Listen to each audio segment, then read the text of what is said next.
al pie, bufandas arriba, aparece el Racing, aparece también Atlético Baleares. Aquí los protagonistas. La orden del árbitro, señoras y señores, ya camina el reloj. Favorece el Atlético Baleares. Aquí el rebote peligrosísimo que dio Klaus. Pero primero está Lombardo, gira Lombardo. Lombardo. Choca feo con Quique, quedó dolorido Quique, sí. Pero fue un choque involuntario, se enoja después Canario. Lombardo también. Advierte el árbitro Galech.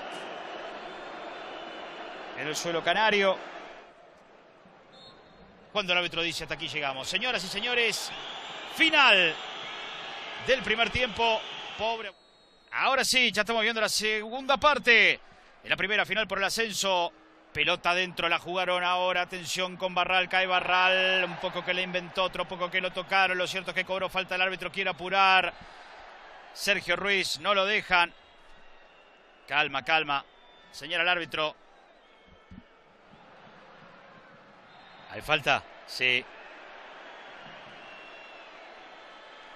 Hay infracción y tarjeta. La falta sobre Noguera.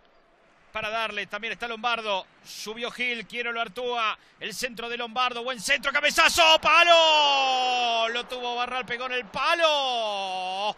Aquí la va a buscar con falta finalmente. Ola Artúa en el rebote sobre Nua.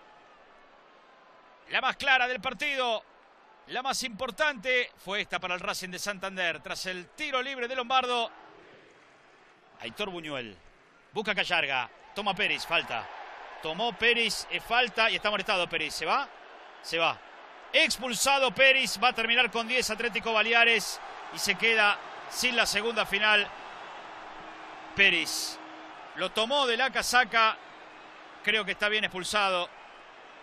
Porque estaba molestado. Y lo toma de manera intencional. Callarga está a la izquierda. Castañeda no la soltó. Jugó para Gil. Gil ahora sí para Callarga. Espera Castañeda con todo. Quique. Para Hugo, perdón. Está para la roja. Roja. Roja para Hugo. Y amarilla para Callarga. Expulsado Hugo. Que fue muy fuerte abajo. Y el árbitro decide sacarle la roja directa al hombre que había ingresado en la segunda parte. Con 9 va a terminar el partido de Nua. La jugaron rápido, va Cejudo. Cejudo la levantó. Este está habilitado, el que viene de atrás. Atención, sale Klaus. Parecía que estaba habilitado. 51-20. Se va a terminar. Final del partido. En el Sardinero no hay diferencias por ahora en esta